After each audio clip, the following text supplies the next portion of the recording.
ओम शांति। ओम शांति। ओम शांति। आज 3 जून 2025 प्रातः मुरली ओम शांति। बाप दादा बोले, मीठे बच्चे, अब तुम्हें नए संबंध में जा रहे हो, इसलिए यहाँ के कर्म बंधनी संबंधों को भूल कर्मातीत बनने का पुरुषार्थ करो। प्रश्न है, बाप किन बच्चों की वाह वाह करते हैं? सबसे अधिक प्यार किन्हों को देते हैं? उत्तर में बाबा कहते हैं, बाबा गरीब बच्चों की वाह वाह करते हैं। वाह गरीबी, वाह आराम से 2 रोटी खाना है, हवच लालच नहीं। गरीब बच्चे बाप को प्यार से याद करते हैं। बाबा अनपढ़े बच्चों को देख खुश होते हैं, क्योंकि उन्हें पढ़ा हुआ भूलने की मेहनत नहीं करनी हो पड़ती है। ओम शांति। अब बाप को बच्चों के प्रति रोज रोज बोलने की दरकार नहीं रहती। ये अपने को आत्मा समझो, आत्म अभिमानी भव अथवा देही अभिमानी भव।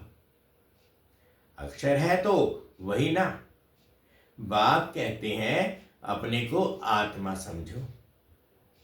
आत्मा में ही 84 जन्मों का पाठ भरा हुआ है। एक शरीर लिया, पाठ बजाया, फिर शरीर खलास हो जाता है। आत्मा तो अविनाशी है। तुम बच्चों को ये ज्ञान अभी ही मिलता है और कोई को इन बातों का पता ही नहीं है। अब बाप कहते हैं, कोशिश कर, जितना हो सके बाप को याद करो। धंधे धोरी में लग जाने से तो इतनी याद नहीं ठहरती। गृहस्थ व्यवहार में रहकर कमल फूल समान पवित्र बनना है। फिर जितना हो सके मुझे याद करो। ऐसे नहीं कि हमको निष्ठा में बैठना है। निष्ठा अक्षर भी रॉन्ग है, वास्तव में है ही याद। कहां भी बैठे हो, बाप को याद करो। माया के तूफान तो बहुत आएंगे, कोई को याद आएगा, कोई को क्या। तूफान आएंगे जरूर, फिर उस समय उनको मिटाना पड़ता है कि ना आवे। यहां बैठे बैठे भी माया बहुत तंग करती है। यही तो युद्ध है। जितने हल्के होंगे उतने बंधन कम होंगे। पहले तो आत्मा निर्बंधन है। जब जन्म लेती तो मां बाप में बुद्धि जाती है, फिर स्त्री को एडॉप्ट करते हैं। जो चीज सामने नहीं थी वह सामने आ जाती। फिर बच्चे पैदा होंगे तो उनकी याद बढ़ेगी। अब तुम सबको ये भूल जाना है, एक बाप को ही याद करना है। इसलिए ही बाप की महिमा है। तुम्हारा माता पिता आदि सब कुछ वही है, उनको ही याद कर। वह तुमको भविष्य के लिए सब कुछ नया देते हैं, नए संबंध में ले जाते हैं। संबंध तो यहां भी होगा ना। ऐसे तो नहीं कि कोई प्रलय हो जाती है, तुम एक शरीर छोड़ फिर दूसरा लेते हो। जो बहुत अच्छे अच्छे हैं वह जरूर उच्च कुल में जन्म लेंगे। तुम पढ़ते ही हो भविष्य 21 जन्म के लिए। पढ़ाई पूरी हुई और प्रारब्ध शुरू हुई। स्कूल में पढ़कर ट्रांसफर होते हैं, तुम भी ट्रांसफर होने वाले। शांति धाम फिर सुख धाम में इस छीछी दुनिया से छूट जाएंगे। इनका नाम ही है नरक। सतयुग को कहा जाता है स्वर्ग। यहां मनुष्य कितने घोर अंधेरे में है। धनवान जो है वह समझते हैं हमारे लिए यहां ही स्वर्ग है। स्वर्ग होता ही है नई दुनिया में। ये पुरानी दुनिया तो विनाश हो जानी है। जो कर्मातीत अवस्थे वाले होंगे वह कोई धर्मराजपुरी में सजाएं थोड़े ही भोगेंगे। स्वर्ग में तो राज सजा होंगी ही नहीं। बाबा कहते स्वर्ग में तो सजा होगी ही नहीं, वहां घर भी महल रहता है, वह घर वहां घर भी महल रहता है, कोई दुख की बात नहीं। यहाँ तो गर्भ जेल है, जो सजाएं खाते रहते हैं। तुम कितना बार स्वर्गवासी बनते हो, ये याद करो तो भी सारा चक्कर याद रहे। एक ही बात लाखों रुपए की है। ये भूल जाने से, देह अभिमान में आने से माया नुकसान करती है। यही मेहनत है। मेहनत बिगर उच्च पद पा नहीं सकते। बाबा को कहते हैं, बाबा हम अनपढ़े हैं, कुछ नहीं जानते। बाबा तो खुश होते हैं क्योंकि यहां तो पड़ा हुआ सब भूलना होता है। ये तो थोड़े टाइम के लिए शरीर निर्वाह आदि के लिए पढ़ना है, जानते हो ना, ये सब खलास होने का है। जितना हो सके बाप को याद करो और रोटी टुकड़ा खुशी से खाना है। वाह गरीबी इस समय की, आराम से रोटी टुकड़ खाना है, अवच लालच नहीं।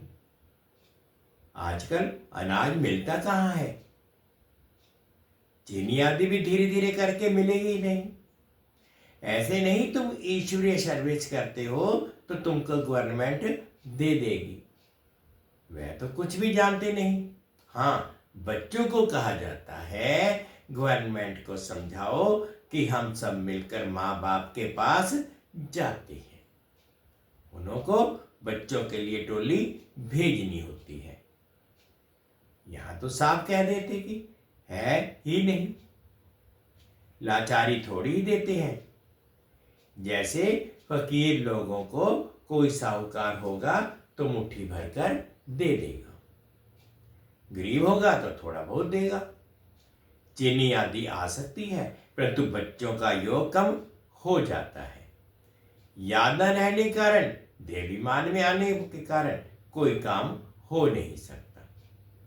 ये काम पढ़ाई से इतना नहीं होगा जितना योग से होगा, वह बहुत कम है। माया याद को उड़ा देती है, रुस्तम को और ही अच्छी रीति पकड़ती है।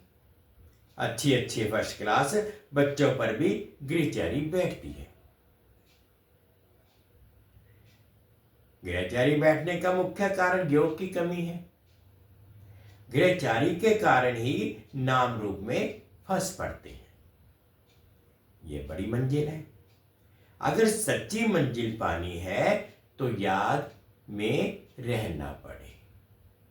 बाप कहते हैं ध्यान से भी ज्ञान अच्छा है। बाबा कहते हैं कि ध्यान से भी ज्ञान अच्छा, ज्ञान से याद अच्छी। ध्यान में जास्ती जाने से माया के भूतों की प्रवेशता हो जाती है। ऐसे बहुत हैं जो फालतू ध्यान में जाते हैं, क्या क्या बोलते हैं, उन पर विश्वास नहीं करना। ज्ञान तो बाबा की मुरली में मिलता रहता है, बाप खबरदार करते रहते हैं। ध्यान कोई काम का नहीं है, बहुत माया की प्रवेशता हो जाती है, अहंकार आ जाता है। ज्ञान तो सबको मिलता रहता है। ज्ञान देने वाला शिव बाबा है। बाबा कहते हैं ज्ञान देने वाला शिव बाबा है। मम्मा को भी यहां से ही ज्ञान मिलता था ना, उनको भी कहेंगे मन मना भव। बाप को याद करो, दैवी गुण धारण करो। अपने को देखना है, हम दैवी गुण धारण करते हैं, यहां ही दैवी गुण धारण करने हैं। कोई को देखा, देखो अभी फर्स्ट क्लास अवस्था में है, खुशी से काम करते, घंटे के बाद क्रोध का भूत आया, खत्म, फिर स्मृति आती है, ये तो हमने भूल ली, फिर सुधर जाते हैं। घड़ी घड़ी के घड़ियाल बाबा बहुत पास बहुत है। अभी देखो मीठे, बड़े मीठे बाबा कहेंगे, ऐसे बच्चों पर तो कुर्बान जाओ। घंटे बाद फिर कोई ना कोई बात में बिगड़ पड़ते, क्रोध आया, सारी की सारी कमाई खत्म। हो गई, अभी अभी कमाई, अभी अभी घाटा हो जाता। सारा मदार याद पर ही है। ज्ञान तो बड़ा सहज है, छोटा बच्चा भी समझा ले, परंतु मैं जो हूं, जैसा हूं, यथार्थ रीति जाने, अपने को आत्मा समझे। इस रीति छोटे बच्चे थोड़े ही याद कर सकेंगे। मनुष्य को मरने समय कहा जाता है भगवान को याद करो, परंतु याद कर ना सके क्योंकि यथार्थ कोई भी जानते नहीं है। कोई भी वापस जा नहीं सकते, ना विकर्म विनाश होते हैं। परंपरा से ऋषि मुनि आदि सब कहते आए हैं कि रचता और रचना को हम नहीं जानते।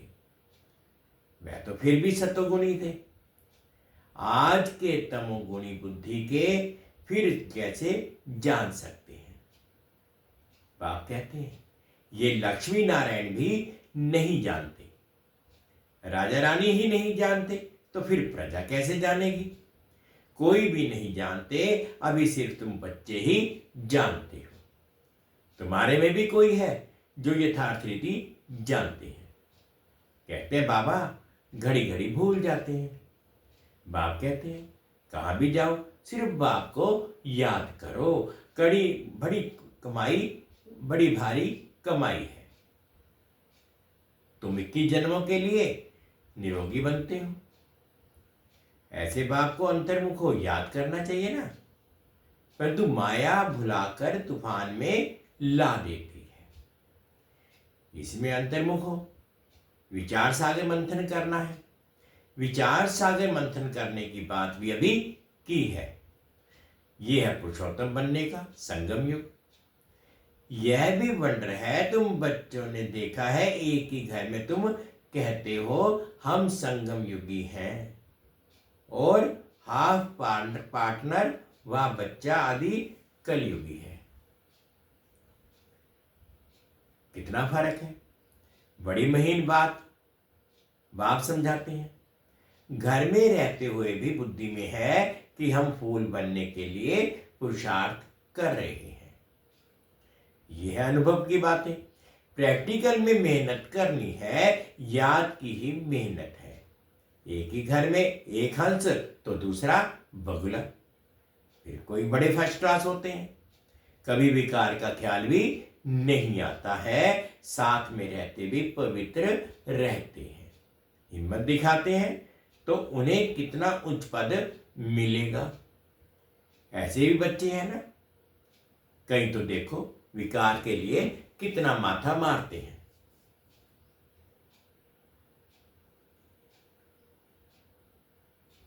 कितना मारते झगड़ा करते हैं।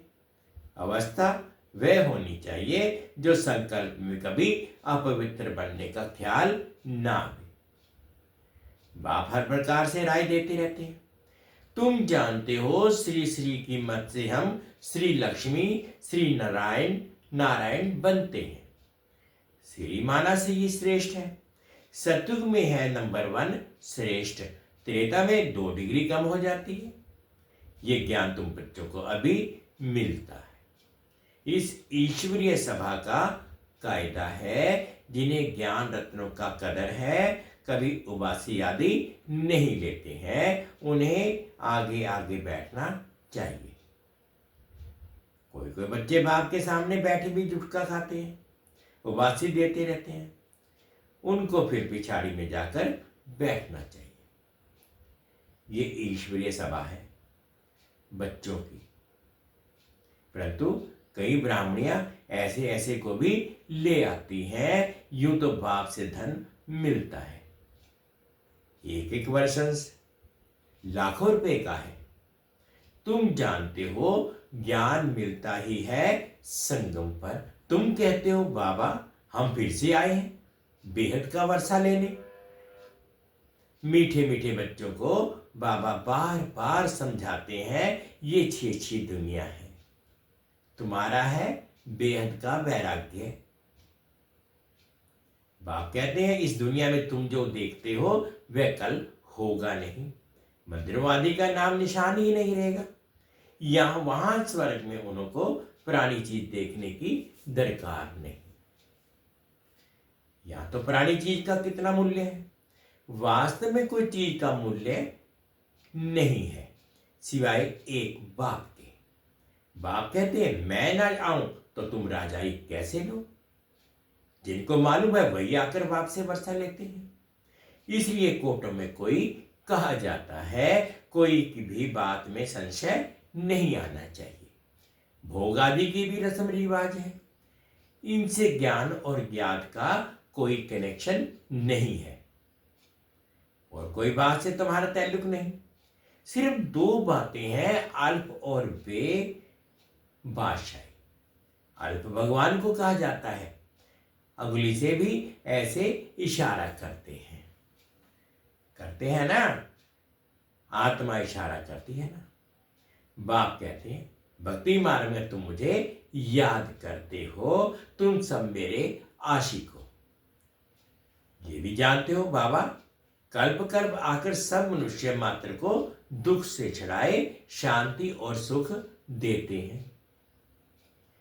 तब बाबा ने कहा था कि सिर्फ ये बोर्ड लिख दो कि विश्व में शांति बेहद का बाप कैसे स्थापन कर रहे हैं। सो आकर समझो, एक सेकंड में विश्व का मालिक 21 जन्म के लिए बनना है तो आकर समझो। घर में बोर्ड लगा दो, 3 पैर पृथ्वी पर तुम बड़ी से बड़ी हॉस्पिटल यूनिवर्सिटी खोल सकते हो। यहाँ से 21 जन्म के लिए निरोगी और पढ़ाई से स्वर्ग की बादशाही मिल जाती है। प्रजा भी कहेगी कि हम स्वर्ग के मालिक हैं। आज मनुष्यों को लज्जा आती है क्योंकि नरकवासी है ना, खुद कहते हैं हमारा बाप स्वर्गवासी हुआ है। तो नरकवासी हो ना, जब मरेंगे तो स्वर्ग में जाएंगे। कितनी सहज बात है। अच्छा काम करने वाले के लिए खास कहते हैं ये बहुत महादानी था, ये स्वर्ग गया, परंतु जाता कोई भी नहीं है। नाटक जब पूरा होता है तो सभी स्टेज पर आकर खड़े हो जाते हैं। ये लड़ाई भी तब लगेगी जब सभी एक्टर्स यहां आ जाएंगे, फिर लौटेंगे। शिव की बारात कहते हैं ना, शिव बाबा के साथ सभी आत्माएं जाएंगी। मूल बात अभी 84 जन्म पूरे हुए, अब इस जुत्ती को छोड़ना है। जैसे सर्प पुरानी खाल छोड़ देता है, नहीं ले लेता है, तुम नई बात ख्याल सतयुग में लेंगे। श्री कृष्ण कितना खूबसूरत है, कितनी उसमें कशिश है, फर्स्ट क्लास शरीर है, ऐसे हम लेंगे। कहते हैं ना हम तो नारायण बनेंगे। ये तो सही, यह तो सड़ी हुई छीछी खाल है। ये हम छोड़कर जाएंगे नई दुनिया में। ये याद करते खुशी क्यों नहीं होती जब कहते हो हम नर से नारायण बनते हैं। इस सत्य नारायण की कथा को अच्छी रीति समझो। जो कहते हो वह करके दिखाओ। कहनी करनी एक चाहिए, धंधा आदि भी भल करो। बाप कहते हैं हाथों से जाम काम करो, दिल बाप की याद में रहे। जितनी जितनी धारणा करेंगे उतना तुम्हारे पास नॉलेज की वैल्यू होती जाएगी। नॉलेज की धारणा से तुम कितना धनवान बनते हो, ये है रूहानी नॉलेज। तुम आत्मा हो, आत्मा ही शरीर से बोलती है, आत्मा ही ज्ञान देती है, आत्मा ही धारण करती है। अच्छा, मीठे मीठे से खिलते बच्चों प्रति माता पिता बाप दादा का याद प्यार और गुड मॉर्निंग। रूहानी बाप की रूहानी बच्चों को नमस्ते। हम रूहानी बच्चों की रूहानी माता पिता बाप दादाजी को याद प्यार गुड मॉर्निंग और प्यार भरी नमस्ते जी, नमस्ते जी। ओम शांति, ओम शांति। शुक्रिया बाबा, शुक्रिया। अब धारणा के लिए मुख्य सार में फर्स्ट पॉइंट है, बाबा ने क्या कहा, इस पुरानी दुनिया की पुरानी चीजों को देखते हुए भी नहीं देखना है। नर से नारायण बनने के लिए कि कहनी करनी एक जैसी एक समान बनानी है। सेकंड पॉइंट बाबा ने कहा, अविनाशी ज्ञान रत्नों का कदर रखना है। यह बहुत बड़ी कमाई है, इसमें उबासी या झुटका नहीं आना चाहिए। नाम रूप की ग्रहचारी से बचने के लिए याद में रहने का पुरुषार्थ करना है। आज बाबा ने मीठा मीठा वरदान दिया। अनुभव करेंगे, बाप की छत्र छाया के नीचे नाजुक परिस्थितियों में भी कमल पुष्प समान न्यारे तथा प्यारे भव। बाप की छत्र छाया के नीचे नाजुक परिस्थितियों में भी कमल पुष्प समान न्यारे और प्यारे भव। संगम युग पर जब बाप सेवाधारी बन करके आते हैं तो छत्र छाया के रूप में बच्चों की सदा सेवा करते हैं। याद करते ही सेकंड में साथ का अनुभव होता है। याद की छत्र छाया कैसी भी नाजुक परिस्थितियों में कमल पुष्प के समान न्यारा और प्यारा बना देती है। मेहनत नहीं लगती। बाप को सामने लाने से स्वस्थिति में स्थिति होने के से कैसी भी परिस्थिति परिवर्तन हो जाती है। स्लोगन है, बातों का पर्दा बीच में आने ना दो। तो बाप के साथ का अनुभव होता रहेगा। बातों का पर्दा बीच में आने ना दो तो बाप के साथ का अनुभव होता रहेगा। आज के अव्यक्त इशारे हैं, आत्मिक स्थिति में रहने का अभ्यास करो, अंतर्मुखी बनो। किसी भी विघ्न से मुक्त होने की युक्ति है। सेकंड में स्वयं का स्वरूप अर्थात आत्मिक ज्योति स्वरूप स्मृति में आ जाए और कर्म में निमित्त भाव का स्वरूप इस डबल लाइट स्वरूप में स्थित हो जाओ तो सेकंड में हाई जंप दे देंगे। कोई भी विघ्न आगे बढ़ने में रुकावट नहीं डाल सकेगा। ओम शांति, ओम शांति। मीठे बच्चे, अब तुम्हें नए संबंध में जा रहे हो, इसलिए यहाँ के कर्म बंधनी संबंधों को भूल कर्मातीत बनने का पुरुषार्थ करो। ओम शांति, ओम शांति। शुक्रिया बाबा, शुक्रिया। 2 मिनट के लिए बाबा की याद।